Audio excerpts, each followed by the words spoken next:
There's no doubt The Witcher has always outdone itself with their production. On that note, here's what The Witcher looks like without CGI. Starting off is one of the most famous fights in the series, the one between Geralt and the Striga. According to Alexander Pejic, the Striga needed to feel otherworldly but not supernatural. She had to follow the laws of physics in the real world, but she also had to be able to interact with the environment in unusual and interesting ways. The stunt team wore a prosthetic costume for most of the action scenes, which were made by the production. Cinesight's team added to and improved the look of the prosthetics, but they also made the creature entirely in CG for the physically demanding shots, which had to blend seamlessly with the prosthetic version. The digital version also lets them be a little more creative with their performance. Alexander said mixing live action and CG meant that the team was somewhat limited by how the actor moved, but they wanted to push the capabilities of the Striga, so they did a lot of motion experiments and tests. One of the best shots in the whole sequence was when Striga climbed onto the tomb.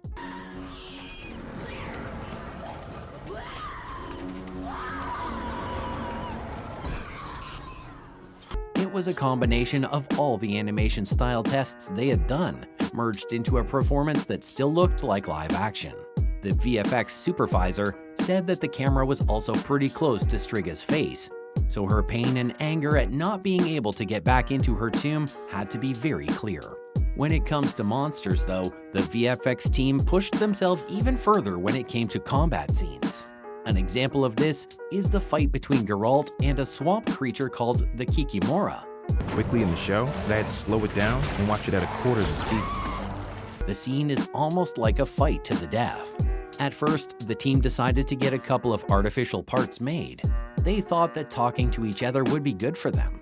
The creature's eye lines and size were planned out so Henry could see what it looked like and how much space it would take up in the world. Then it was posted on Cinesight. The shots that gave them the most trouble had to do with how the creature moved in relation to Henry. Also, the thickness of the water, since the simulations of water would be driven by the way the water moves. Cinesight was also in charge of the visual effects for Geralt's fights with the Striga. For the last scenes, both a real prosthetic suit and a creature made entirely of computer graphics were used. Pejic said that they shot everything, but there were some safety and physical limits to what they could do. So they ended up with a creature that was a mix of different types. It's interesting to see that there were even times people were absolutely sure some characters were purely CGI. But the prosthetics team blew us away once again. This was when The Witcher's team revealed how Dunny's hedgehog head was made. In Season 1, Episode 4 of The Witcher, the knight Dunny has a right to Pavetta because of a confusing contract called the Law of Surprise.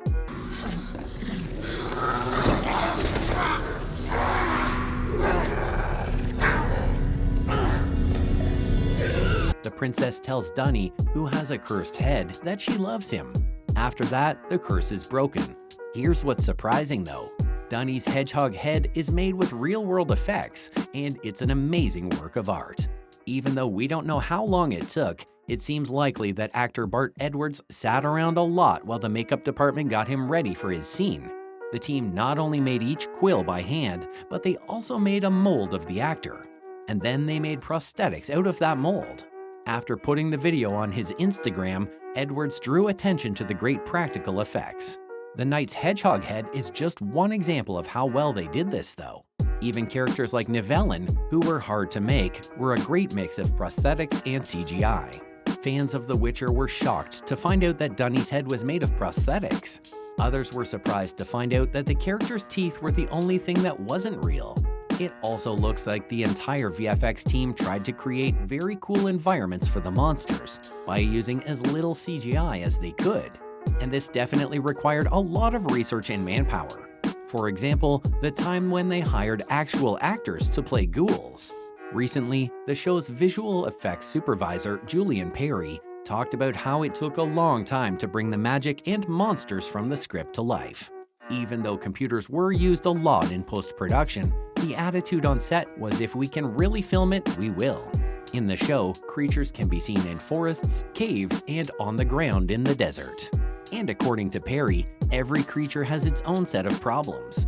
He talked about how the entire team had to deal with ghouls because, like moles, they come from the ground.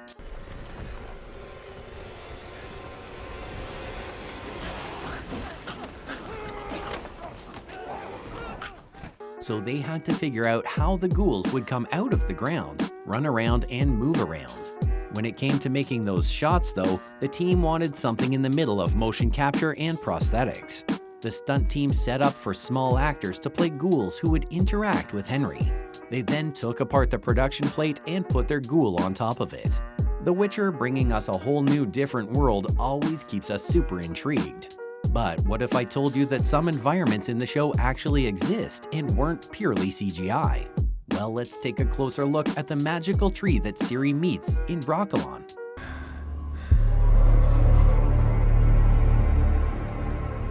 It's missing a hand. It's Eskel's Leshy. This is one of Ciri's visions of the future. It was a digital matte painting that was done by Platige Image in Poland, and was a production shot plate of the Canary Islands in the sand dunes. The only thing that is CGI is the tree. Of course, as we already said, CGI was only used when it was absolutely necessary. Perry also pointed out that there weren't as many set extensions as we might think. He was a big supporter of building and being in the real world as much as possible. But the work on the location was not easy. The team was shooting in Budapest in the middle of the winter, and it got down to minus 12 degrees or maybe even lower. So that was definitely a challenge for the crew. While we're on the topic of land though, some places in the show were built to be useful or took advantage of places that were already there, like the outside of Sintra Castle. Apparently, that area was made up of a fort near the Slovakian border in Komarom, which was then made bigger with visual effects. According to Christopher Gray, Sintra was one of the most important things they built. They did a lot of studying on castles in the Middle Ages. This also included looking at Paris in the 1100s and how a city and castle should make sense together. Establishments and times when the city was under attack were all part of making this environment work. There had to be fire and smoke simulations.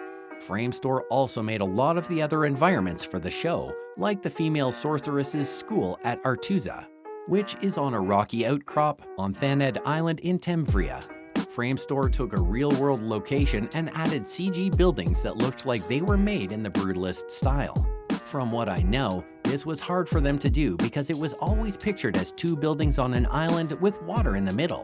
When they were filming a different scene on the Canary Islands, they just happened to find this spot by chance. That's all we have for what The Witcher looks like without CGI. Hope you had fun. See you in the next one.